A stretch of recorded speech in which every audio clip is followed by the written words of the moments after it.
Hello and welcome to the Choralosophy Podcast. I'm Chris Muntz and this is episode 243, Seeing with Sound. It's a blind teacher's take on whether or not music reading or sight reading is important enough to provide resources to both blind and sighted students. Of course, she's going to say yes, spoiler alert, but I'm going to let you hear from her directly right now. And I think as it relates to me saying that we're just two choir people having a chat, even though I have unique differences, I am very much still the same, right? So I still want the chord to tune. I still want there to be a good cutoff at the end, clear consonants, right? How do we get more guys in the choir, right? So, just different things that we all go through as teachers. And I'm in my second year and I'm learning and growing every day, and I'm finding the things that I do well and then the things that, need more shaping, and that, no matter how inexperienced you are or even experience that you might have, it's still, you can still learn and develop. And the same goes for sharing ideas, right? So, I'm in my second year, but I reached out to you and I said, I have this perspective that I would love to share, and I so appreciate you giving me the platform to do that. And it's just been a great opportunity for me, and I really appreciate it. And so never feel that you don't have enough experience to share your ideas that you might have. In this next little portion of the episode, Ree takes you on a tour of the resources and the structure that is in place in her classroom to make calling all concert planners. Let's talk about Ludus. It's more than just a ticketing platform. It's a game changer for event management. Picture this: simplified ticketing, seamless marketing, powerful fundraising, and now, brand new this year, volunteer management. All for free to you and your organization. Thousands of organizations trust Ludus, and you should too. Elevate your events with Ludus. Sign up at ludus.com/Choralosophy today and experience the difference. I don't know if you've heard about it. If you haven't heard about it, you've got to go try 3-Minute Theory. You can go to 3minutetheory.com and you can check it out now. When you decide to get this comprehensive system of pre-made materials for your music theory related concepts, you just go into that account and pull out tons of ready-made material. I don't think you'll be even able to teach all of it in 1 year. It's so much stuff that you can tailor make and custom make to your needs. So go check it out, and of course use the Choralosophy discount code when you sign up to get a 15% discount on your membership. Underwriting and crucial support for this show comes from listeners themselves who choose to subscribe on Patreon or now on Substack. Subscribers get access to the private podcast feed as well as my Google folder full of goodies and much more. The producers on Patreon are Danelle Eckert, Jonah Clixbull, Angie Schilling, Max Jackson, David Kowalczyk, Steve and Kathy Kokachik, Kyle Peterson, Michael Herron, Ryan Main, and Venture Studios. All right, everybody. I am here with Ree Robinson, who is a choir teacher from Florida, who has a very unique experience as a choir director and has a very unique approach as a result of that life experience. And I'm really excited to learn more from Ree about what life is like being Ree. So, Ree, welcome. Hi, it's great to be here. Thank you for having me. Of course, I'm excited about this. So why don't you start out by just telling us a little bit about who you are and what you do every day and kind of what got you to that point in your life?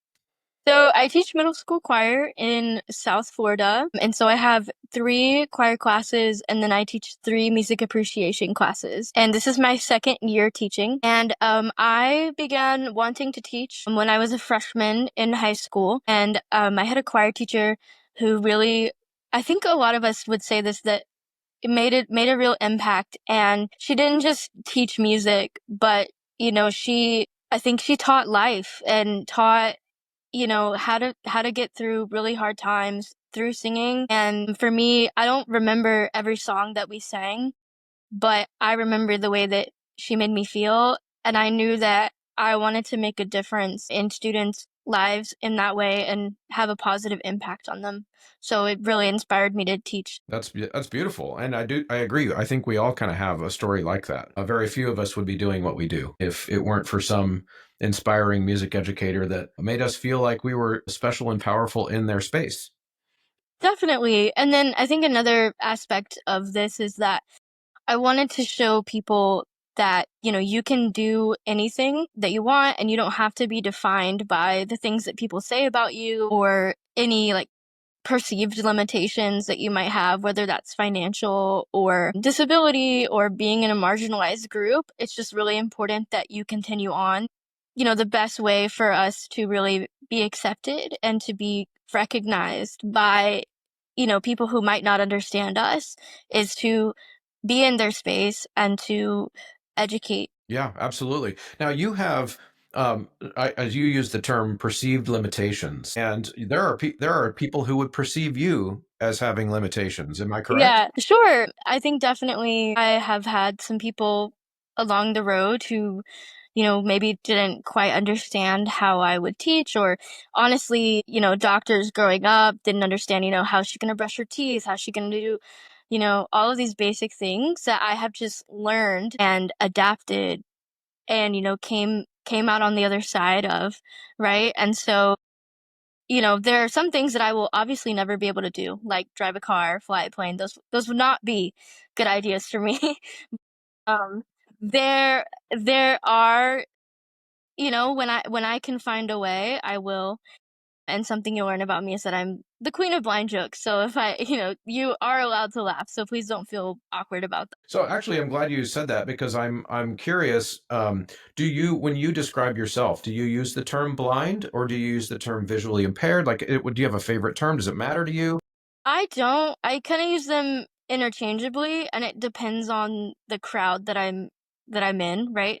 So Interesting. I Okay. might say I'm visually impaired. I might like when I'm around professionals or people that that where the language really matters if they don't know about me necessarily as a person. I might say I'm a person who is blind, or I'm a teacher who is blind, or I'm a person who is blind, or when I was in college, it was I'm a student who is blind, because I felt that person first language was really important to have in those spaces where people, might need to be educated. But then, around my friends and my family, I just say I'm blind, or I'm a blind girl, or like I just oh, I had a blind girl moment, like, so I would say it kind of just depends on how well I know the person and the space that I'm in.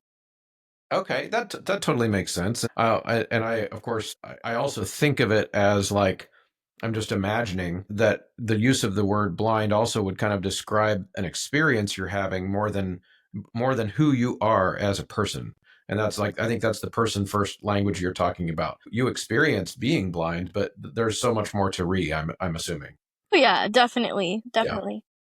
Yeah. Okay. So let's talk a little bit about fact, just to kind of set this up for people of what your experience is like, not only being a choir student, which I think I want to start there originally, and then to now being a choir teacher. Would you kind of explain the blind experience as you experience it? In other words, do you see anything? Is it like 100% darkness or do you see light colors? What is it? What Sure. is your experience? Yeah, thank you for asking. I can see basically the difference between light and dark. So when the lights, we had a moment where the lights went off because they're motion activated. So I could see that Uh-huh. the lights went off, and I can see that it's like daylight and that it's dark outside, but I can't see colors or print. I can see like if something is moving, like I don't know if you can see my hand right now, but like if my hand is like really close, or like if someone's walking really close, I can see it kind of pass me, but it has to be really close. And I won't be able to tell like what it is. So it's kind of just like a shadow. Yeah. Now, has that been your whole life, or did that happen later in life? So I was born at 24 weeks, and so I was premature, and I weighed a pound and 6 ounces, and Wow. I had to be put in the incubator like I was a little chicken. And and so they had to keep me warm, and the oxygen levels in the incubator impacted my retinas and they damaged them. And so I had about 30 eye surgeries when I was a baby to try and correct it. And so they kind of saved what they could, but this is what I have now. Interesting. So in a technical sense, I guess you're blind because of an injury, not necessarily because of a genetic anomaly or something. Yeah, no, it was definitely it's certainly not genetic. And it's difficult to say like whether or not I was quote unquote born blind, or like if it happened as like the oxygen got higher. They had to focus Mm, on like keeping me alive. of course. So, but I typically, if I was just going to answer it, I would say I was born blind. But I think I think the context is really important, because I've certainly like overcome a lot of things even from the start. Yeah. Yeah, now let's talk about some of those things, because that's the main, the meat and potatoes of why you're here. So you were a choir student, obviously, and you had a teacher that you really appreciated. But what was the choir student experience like for you? Did you do Braille music ever? Did you learn 100% by ear? Talk us through how that evolution happened. So I did multiple choirs in high school. So I went to the Florida School for the Deaf and Blind. And so in that choir, we learned primarily by ear. And then I was in the Jacksonville Children's Chorus. And when I joined in my sophomore year, they actually bought the sight reading book that they used. And so I kind of taught myself how to read Braille music. And then I joined the choir at St. Augustine High School in my junior year, and that's where I made All-State, and I was one of the first blind people to make All-State, and that has a theory and sight reading audition requirement. So I did have Braille music for that. So I think it just kind of depended on where specifically I was singing and the resources that I had. Right, right. Now, I know that I've seen Braille music, but of course, I don't experience it the same way that you do. How would you describe to a person who's never felt it with their fingers, what does Braille music do? Like, is it similar to Braille in written language? How is it different for music and versus English, say, for example? So you're asking what makes it different from reading Braille? Like, yeah. So, like, if, for example, when you put because again, I have no frame of reference, so maybe my question doesn't even make sense. But when you put your finger down and you're reading Braille, like, say, English or like a story, Mhm. what is different about it if it's music? So, well, that's actually an interesting question, because since there are only 6 dots in Braille, there are only a certain amount of like configurations that those dots can make. Like, for example, math, there's math Braille, English, like reading literary Braille, and then there's music Braille. And so like, for example, I guess my brain has to do a switch from reading music to Oh, reading words, which is something that I had to learn how to do. So, for example, a quarter rest in Braille music could also be a V in letters, but I don't, oh my goodness. yeah, but I understand what you're saying. yeah, or like a T, which is in like print in like literary Braille, could be B half note in Braille music. But I've been reading it for so long that I just like, when I'm reading it, my brain switches and I hear it in solfege now, and I don't have like, it used to be a little complicated for me, but now I understand it. And also we don't have clefs. We have octave signs. So like, if I see that something is written in the fourth octave, then I know like, oh, that's like C4 on the piano. But I do, since I've had to learn like teaching sighted students, I do think in terms of the treble clef or the bass clef. Okay. Yeah, that makes sense. That's really interesting. And I'm so glad I asked that, because I really had no concept of what it would be to have Braille music. I know that it existed, but I'd never heard anyone really explain it to me. And so if you don't have clefs and there's only 6 dots and they're configured in all the different ways, is there a symbol for a key signature? Like, how do you know what key Yes. you're in? So, well, I think I have to explain the way that the pitches are laid out. So, Okay. like, so pitches are linear, they're not vertical. And so like a C to a G is just like C and then a G to the right of that. And so a lot of it Ah, relies on ear training. So the top part of the braille cell tells you the pitch and the bottom part tells you the rhythm. But the key signature the way that it's laid out, since we're not in clefs, is it just says if there's no key signature, it's C, but if it has one, it'll say like 2 flats or 1 flat, or Okay. and there's a sign for that. So there's a flat sign and a sharp sign.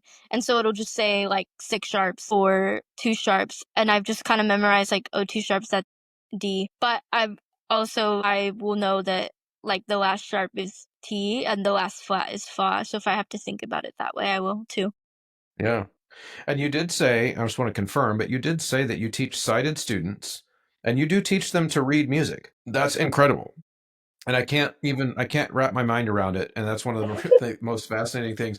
Now, first, I'll start here by saying, I hope, if you don't, I hope that you, when your students complain about how this is hard, that you just say, no, this is not hard. Braille music is hard. You really lay it on thick for them. Yeah, I think it is important. I mean, I guess in a joking sense, I could say that, but Yes, of course. I do also acknowledge that it is hard, especially when you're learning. Yes. So, but yes, I do teach them to read, and so my choirs have done well in sight reading at MPAs, and so that's something that I'm really proud of for them, and that they're learning, musicianship skills along the way. Yeah, of course, as you should be. That's really exciting. Now, explain it to us like, let's say we're in your classroom Sure. and we see you teaching sighted students to read. I imagine your process would have to be different than mine. Like there would have to be technology involved that I maybe wouldn't use, or at the very least, a way to think about what you're teaching them in a way that would be different than me as a sighted person. So why don't you explain it to us? Like, what is your method for teaching kids to read? So I actually use Dr. Krieger's progressive sight singing. Mm-hmm. And so I follow the curriculum or the resources that she has. And so we actually do a lot of ear training. And so we start with rhythm and repeating rhythms and then repeating them on neutral syllables and then, going into repeating them on Takadimi, and then we will do the same for solfege. So they sing do re mi a whole lot before they actually end up reading it. And then when we're transferring it to the music, so the rhythms will start with like longs and shorts, symbolic notation first, and then and I actually have brailled those flashcards out, and then we will go into reading, and I use sight reading factory, and also the rhythm randomizer.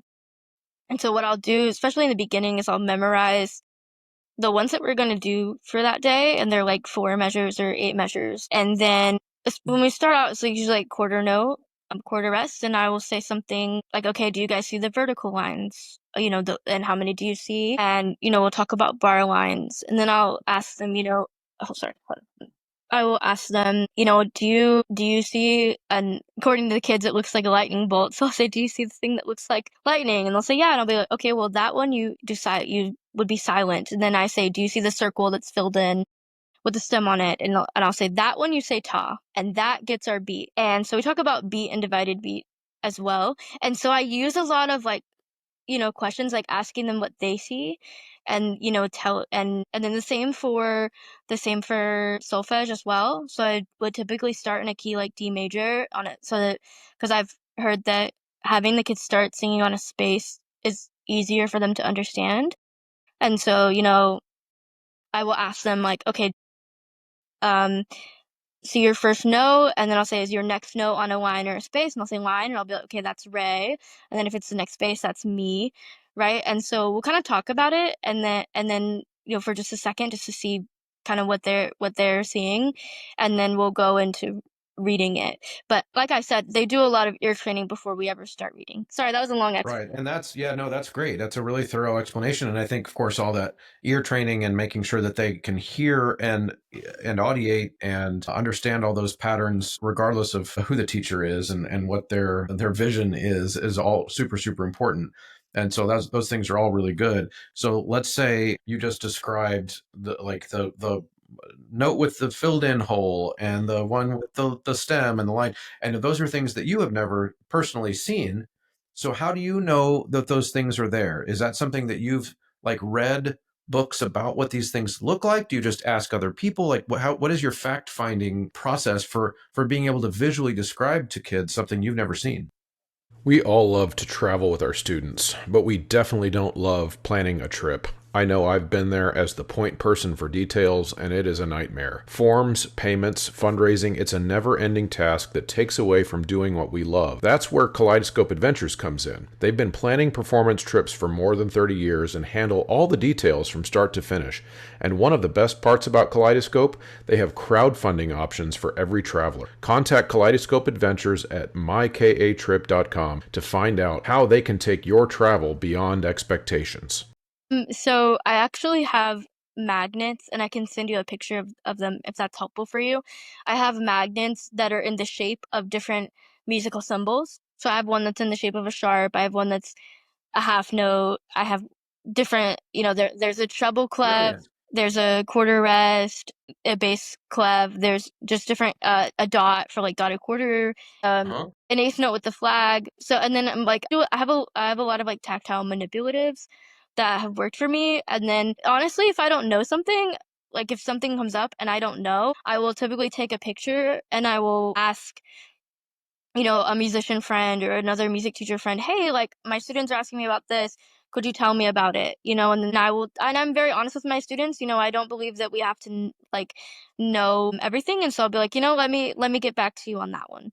Right. And then I do. And then, we're clear, but that doesn't happen, too often. But when it does, I just have my resources and I ask. That's really interesting. And I didn't even, that probably seems obvious now that you say it, but like, yeah, so the tactile, would you say that like you could even probably draw like a quarter note on a whiteboard because you felt it? I mean, that would be I've never done that before, but You've never tried? no, I've never tried. That might be that might be fun to do maybe for my students. I don't normally do that, but that you give me an idea. Yeah, I was gonna say that would be a fun game. Like That would be they tell you how you did yeah.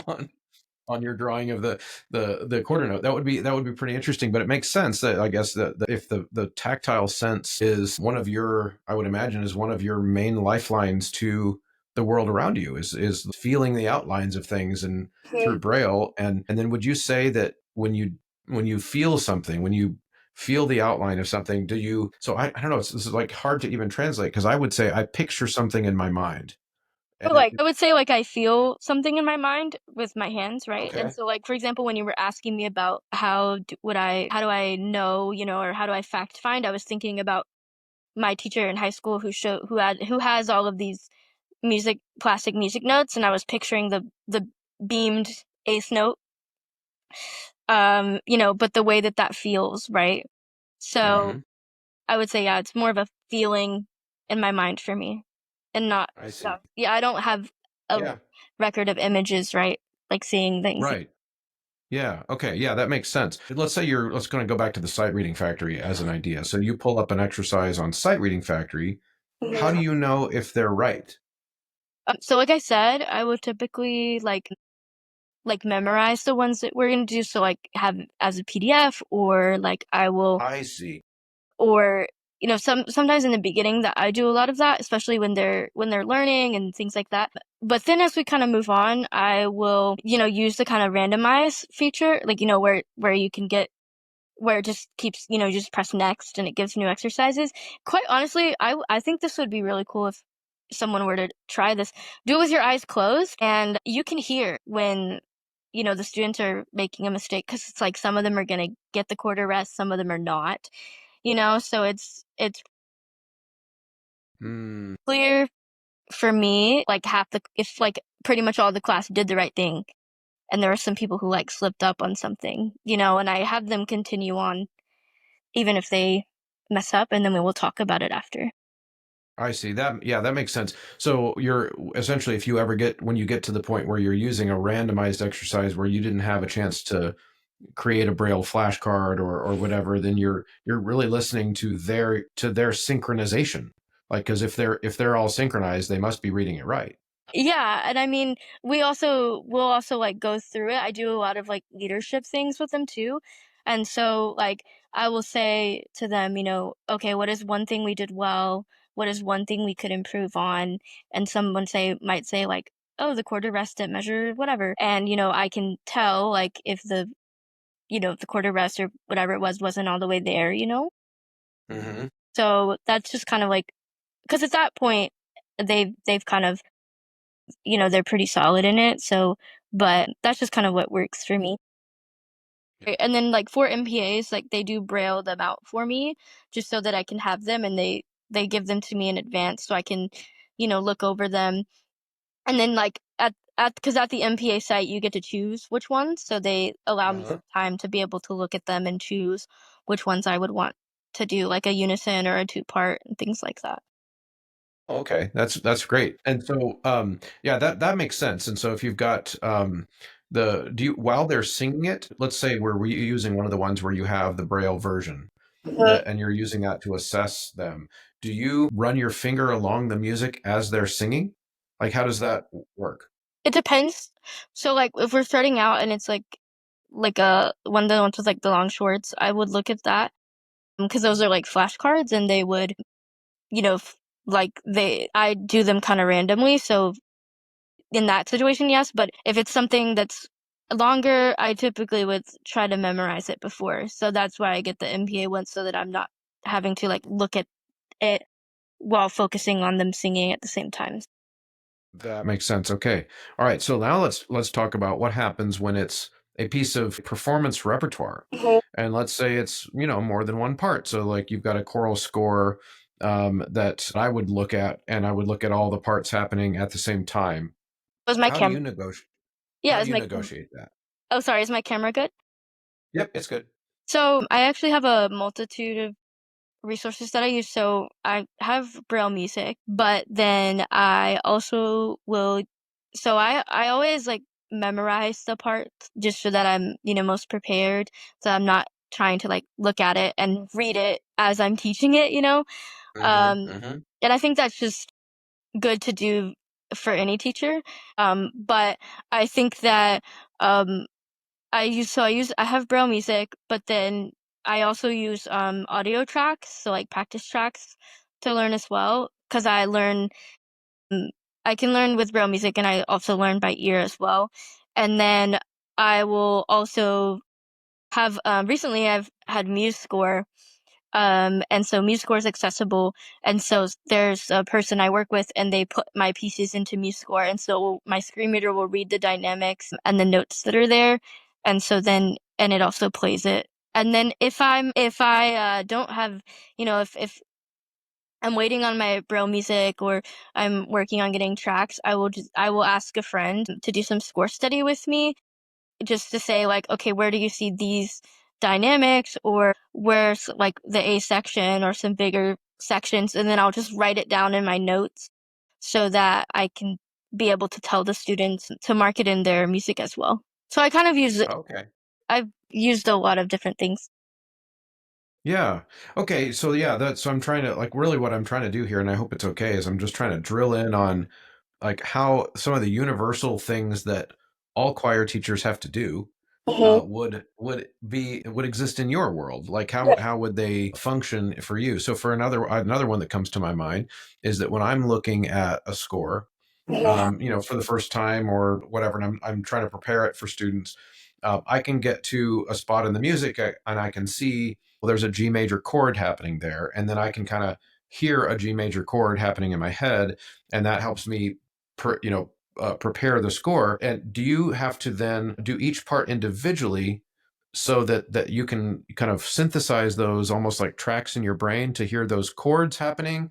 Or do you, I know you said you also listen to tracks and things like that, but is there a way in Braille to notate like a chord?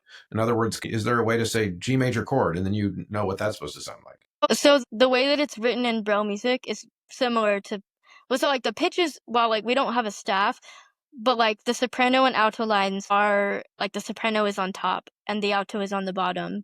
Or if it's like a two-part piece, or if it's like Uh-huh. SAB, like it's soprano and then the alto line and then the bass, so that then I can like read the chord. But instead So of do you reading use it, multiple fingers? Yes, or like if I want to read like a chord and I want to really hone in on it, I will read it like vertically instead of horizontally so that it will make sense. Yeah.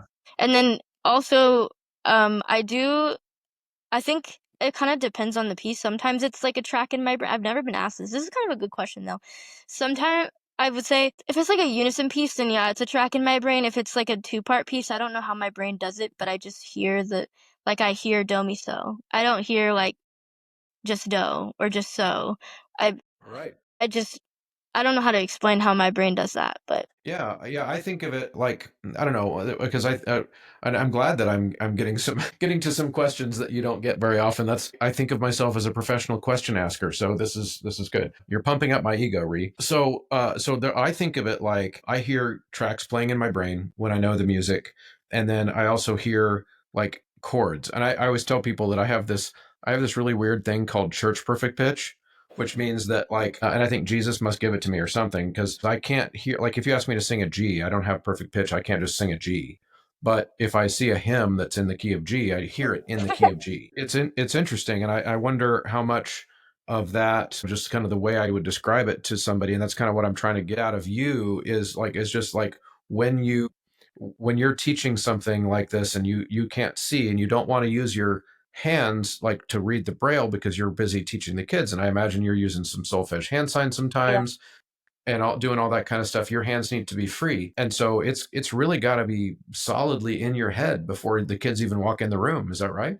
Sure. Yeah, I mean, yes, definitely. Like, it's something for me. I will, go home and practice the pieces and I will listen. And I also try to listen to different recordings just so that I can kind of get a different, different ideas on the styles and what I might, want it to sound like. And so I just do different things when I'm actively learning.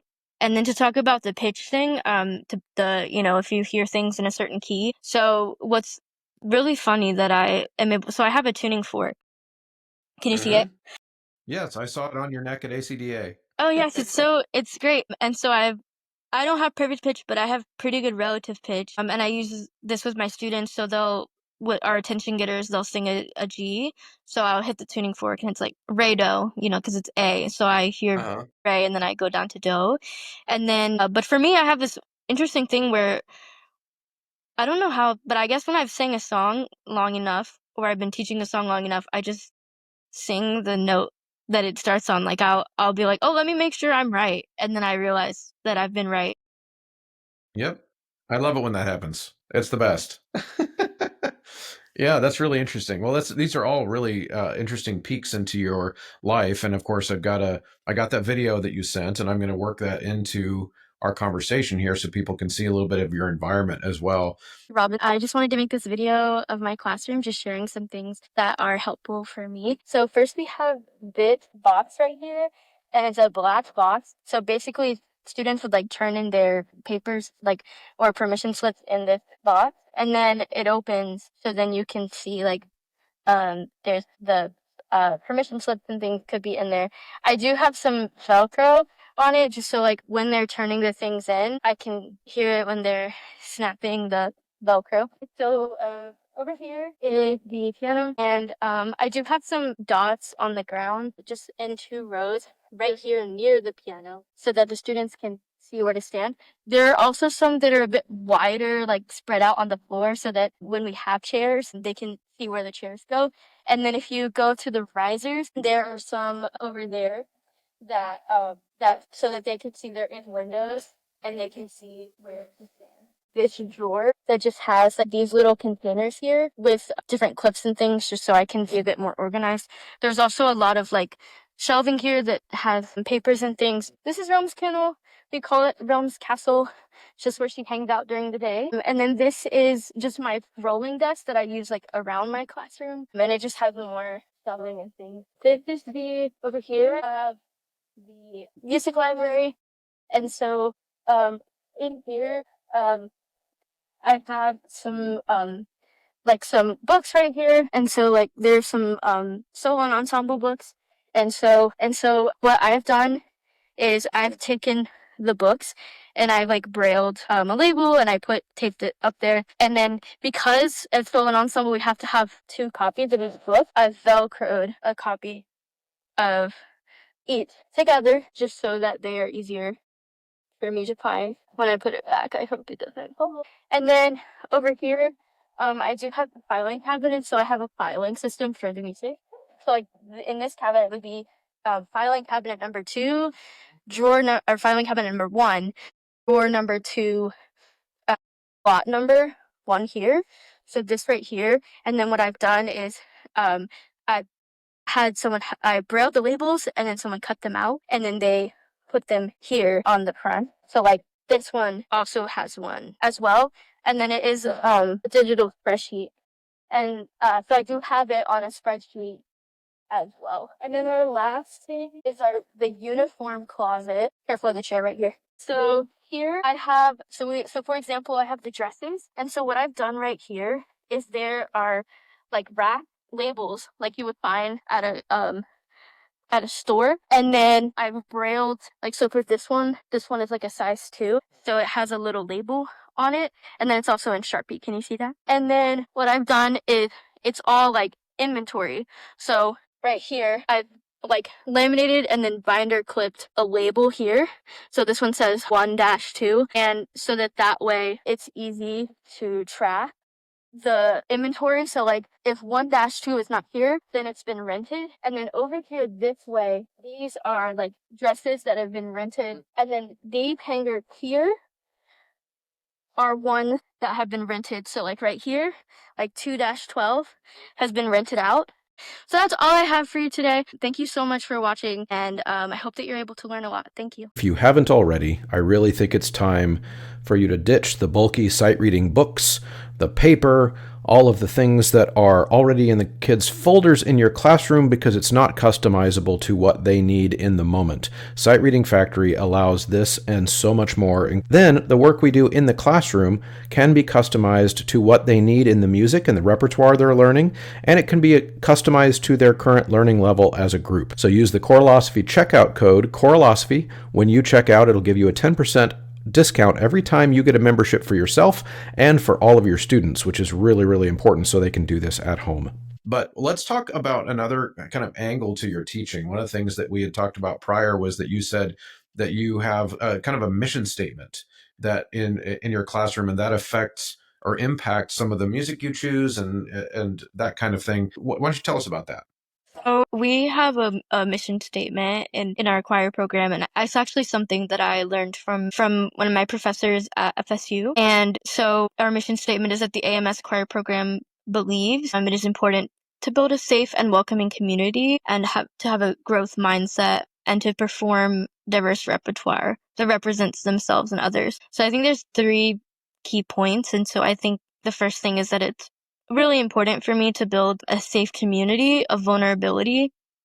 And I don't mean like oversharing, more so just like it's okay for, for you to come in and have lots of energy and just to be yourself. And every day I think they have an opportunity for the students have an opportunity to see that. I'm myself every day. Like if I make a blind joke, that's me. Or if I make a mistake, it's okay because I own up to it. And then the part about growth mindset is, making mistakes is okay. And it's okay to not know things. And, it's okay. Like, if I'm in your way, please say something. So we just have a very open space and a space that anyone can grow and that even I'm growing. Like, there are some times when I will I will stand on the risers and the students will lead different things like that we do. And then diverse repertoire is really important to me because it's important. I teach a large Hispanic population, and so it's really important that the students see their culture represented. So we did Ala Nandita Nana for a winter concert, and we did Wabulan, which was a Malaysian piece, and then another choir did Bombela, which was from South Africa. So I just feel in the nature of programming pieces, it's just important that it just represents a variety of cultures and backgrounds. Yeah, no, that's really good. And you, I think in the language of your mission statement, could you help me again with how you said was it representing themselves and others? and others, right? So I went to this ACDA conference where Florida ACDA 2019, where it says that there's a professor there who talked about mirrors, doors, and windows. So mirrors so that the students could see themselves, and then windows so that they could see other people. And that really resonated with me. So I don't have any students from Malaysia, but I felt that it was still important for them to see another culture outside of themselves. And then, I teach a lot of Hispanic students, so I wanted them to have a piece that was representative of, their background and just celebrating acceptance of all people. Yeah, absolutely. Now, I'm really glad that you have that and others in there because I really think that that's not talked about enough. And I'm also glad that you saw a presentation where somebody took the time to talk about mirrors and windows, because I think that without it's almost like a yin and a yang. Without that, we have narcissism. In Right. other words, like if it's only I see myself in the music, well then I'm not able to connect with any song that doesn't explicitly speak to me. And I think one of the things we should talk about more, and it sounds like your philosophy does this already, which is that, like, yes, I want you to see yourself in the music, but I also want you to learn to see other people in the music too. And I also want you to see yourself in their music, because we are all human at our core, and the culture is like our cultures are the next level, but at the base level we are human. Thoughts about Definitely. that?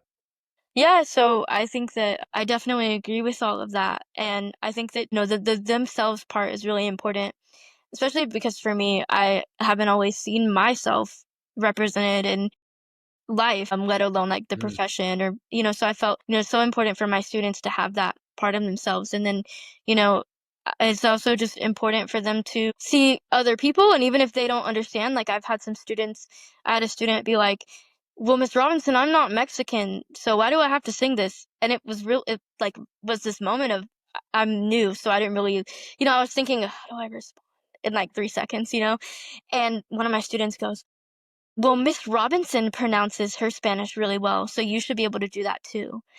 And and so, it's just this space where it doesn't matter if if about speaking in Spanish, or you have good pronunciation, you can learn. But, you might not believe the thing that we're singing, but maybe you believe in Takis. Maybe you believe in your blanket and your bed at home. When we sing, we are telling a story. And so you find the thing that you can relate to as close as you can, and you hold on to that. And that's what I try to tell them. Yeah, that's brilliant. Now, I want to go kind of one final direction with you, Ree, if that's okay, because you touched on it. I'm really glad you did, but you said you don't often feel that you see yourself represented Okay. in the music, but also or in life, but also the profession. And so, what I want to ask you is, like, how many blind choral directors have you met in your life?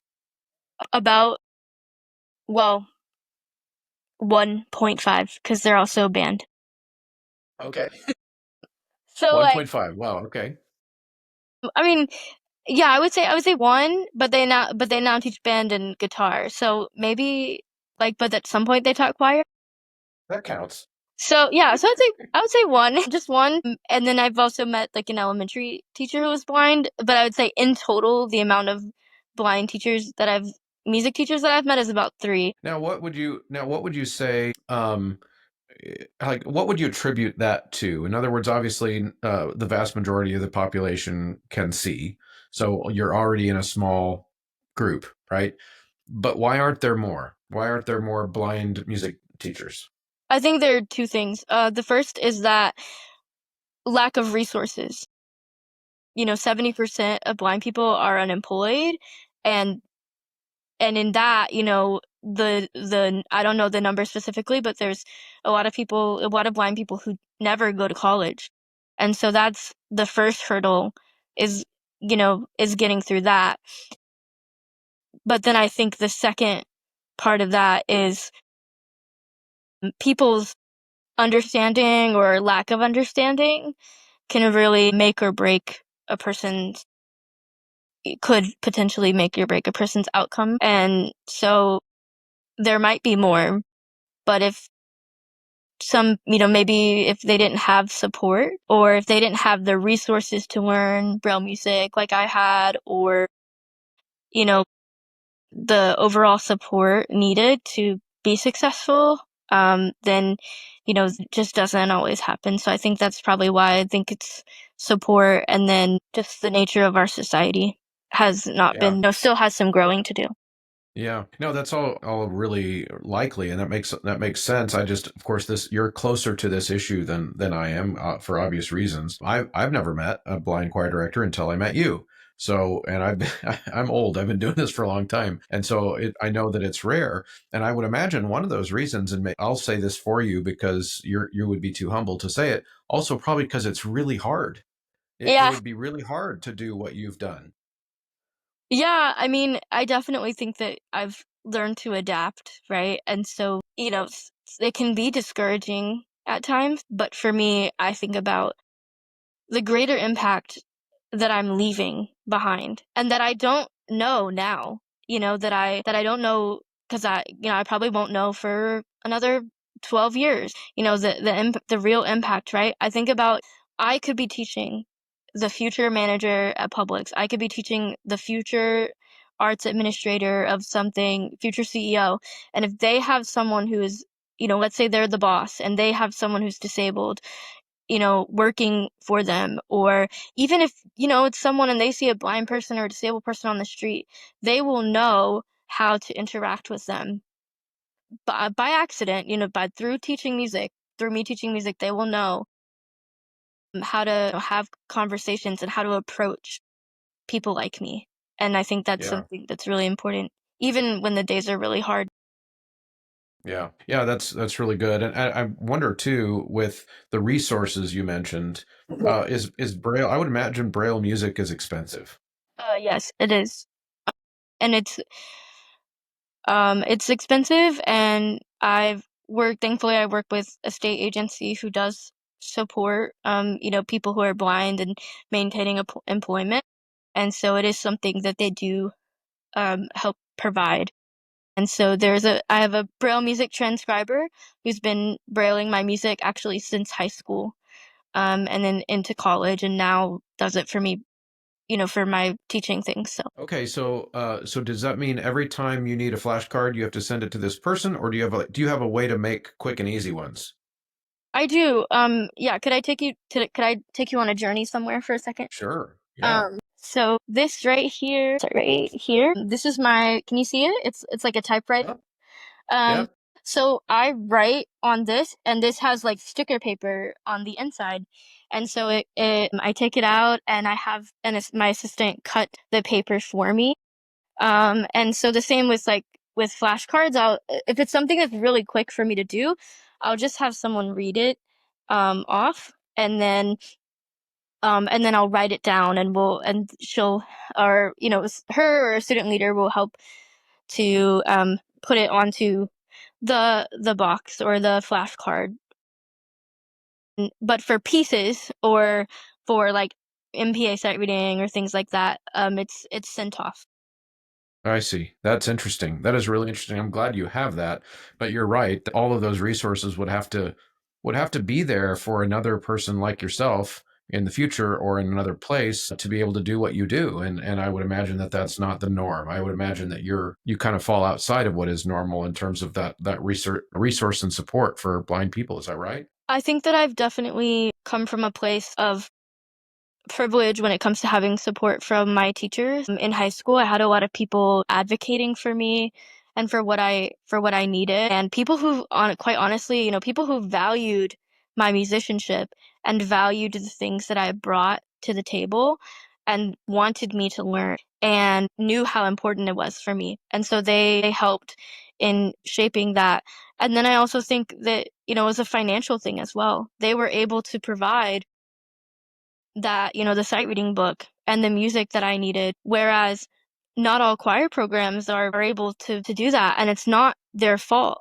It's just kind of where we are. And it does need to improve so that all blind people can learn how to read music and how to be musically literate, because it's just as important for any blind musician as it is for a sighted musician.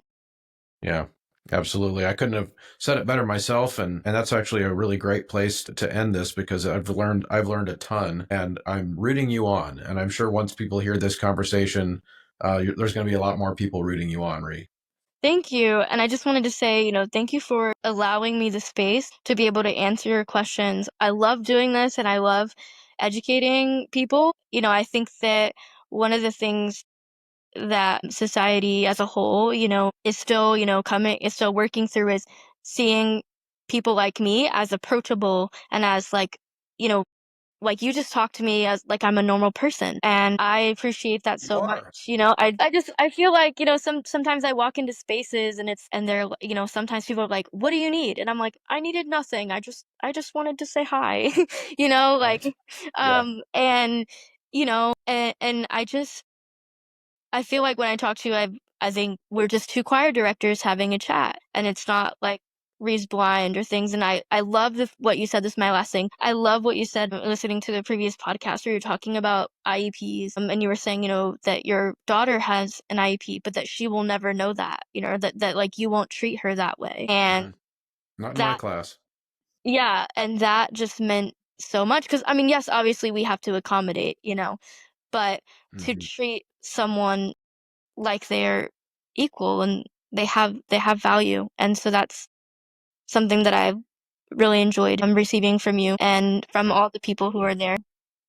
That's good. Well, thank you so much. And that means a lot to hear that, Ree. And I think this episode is going to be enlightening for some people. Thank you. And Okay. thank you so much. Thank you so much for sticking around to the end of a conversation. If you are still hearing my voice, that means you're one of the MVPs, one of the diehards, one of the real ones, as the kids say. So if you are willing on the way out to check out a few different ways that you can help me continue to make this show high quality. One, use the promo code. That's the biggest one at Sight Reading Factory, at mymusicfolders.com, at mychoirropes.com, at graphitepublishing.com, and endeavormusicpublishing.com. All of those take the Choralosophy checkout code, and of course now the newest one is 3-Minute Theory. You can get a 15% discount when you enter Choralosophy at checkout there. And of course, going to Apple Podcasts and leaving a positive review is very helpful there, and sharing the episodes to your colleagues in real life and on social media. All of those things are incredibly helpful and allow me to continue to create this resource for you. Thank you so much for tuning in. We'll see you next time.